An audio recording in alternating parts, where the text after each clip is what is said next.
Bonne journée, beau trésor de Dieu, bout de chou de Dieu. Toi qui es porteur de la gloire de Dieu. Dans la Nouvelle Alliance, depuis Jésus, l'histoire de la chrétienne, de la foi a été transformée. Il y a eu Abraham et tous les prophètes, les rois, blablabla. Et puis Jésus arrive de Marie, ça commence avec Marie, et Jésus va faire que toi, il t'a donné, toi, au fond de toi, un don, un trésor, une perle extraordinaire. Qu'est-ce que c'est magnifique. Alors Jésus, il a mis des petits, des pauvres, des lépreux, des prostituées, des voleurs, voilà, c'est ça. Il donne. Et il veut nous dire que toi, tu as reçu, et tu n'as qu'à t'approprier le déjà là de la grâce de Dieu en dedans de toi. Bon, aujourd'hui, l'Église propose Matthieu 21, 23, 27. C'est Jésus qui rentre à Jérusalem. Bon. Et puis, les chefs religieux sont jaloux parce qu'il se passe toutes sortes de choses. Et eux, ils ont beaucoup de pratiques, mais il ne se passe rien. Bon. Donc, Jésus entre à Jérusalem. C'est pas le texte du jour, c'est un peu avant, mais c'est pour comprendre. Donc, c'est la foule en délire. Hosanna au plus haut des cieux. Hosanna, alléluia. Et puis, après ça, il arrive au temple, puis là, il renverse les tables, il fait une sainte colère parce que les vendeurs ont décidé de vendre des agneaux, des loups, pas des loups, des agneaux, des brebis, des cabris, tout ça est rendu dans le lieu de prière. Fait qu'il sort tout ça, lui, là. Bon. Après ça, il se met à guérir les malades. Dans le temple, en plus. Puis après ça, il va aller se reposer à Béthanie, puis en cours de route, il a faim, il voit un figuier, il va chercher des figues, il n'y en a pas, puis il assèche le figuier. Bon, il va à Béthanie, c'est à côté. C'est son ami, Lazare, sûrement. Puis il revient le lendemain, puis là, les chefs l'attendent. Oh boy, puis ils disent, de quel droit fais-tu de telles choses? Qui t'a donné ce droit? Ça, c'est les chefs, c'est les évêques. Hein?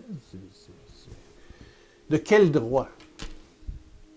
Et Jésus les confond, répond, il dit rien. Puis il continue à enseigner. Je vais vous dire, j'ai eu 25 ans d'émissions de télévision, j'étais plus jeune évidemment, et j'ai été convoqué souvent par les autorités. Et après une demi-heure de badadi patata, je posais toujours la question, pourquoi vous m'avez fait venir? Est-ce que c'est parce que je prie pour les malades à la fin qu'il y a des témoignages qu'on en reçoit? Et qu'on les proclame. Puis finalement, je pense que j'ai fait 4 ou 5 évêchés. Tous m'ont répondu oui. Tu ne peux pas mettre de côté un peu le merveilleux, aller plus traditionnellement. Et à chaque place, j'ai dit, Monseigneur, les évêques, les vicaires généraux, les responsables, je suis chrétien, ce qui est en dedans de moi veut sortir. Et si Dieu me montre une guérison, quelqu'un qui est touché et guéri, je vais l'annoncer. Ne vous en déplaise, mes seigneurs. Ben, ils m'ont laissé aller. Et j'ose dire que tu es aussi libre que je le suis. Et quand tu es dans une réunion de prière charismatique ou autre, et que tu pries, tu fermes tes yeux et tu vois une paire de jambes, dis donc, le Seigneur touche une paire de jambes. L'amour touche. Que dirais-tu qu'on prie un peu pour les malades aujourd'hui, en ce 16e jour de retraite de là-bas? Baisse ta tête, ferme tes yeux. Et mets la main là où peut-être tu es malade, à la jambe, à la tête si tu dors mal, ou je sais pas, aux dents, au cœur. Peut-être tu veux sortir ton portefeuille, sors ton portefeuille. Voilà. Père, par Jésus-Christ, toi qui es Dieu, éternel Dieu Tout-Puissant, toi qui as ressuscité Jésus, touche. Mon frère, ma sœur qui maintenant, touche à un endroit. C'est ta main qui touche. C'est ta gloire qui jaillit du fond de son être et qui transforme les cellules, les événements, les rencontres. Tu transformes et tu guéris. Père, merci de toucher aujourd'hui la personne qui écoute cet enseignement, cette vidéo. Père, sois glorifié. Et que le nom de Jésus soit glorifié dans la puissance du Saint-Esprit.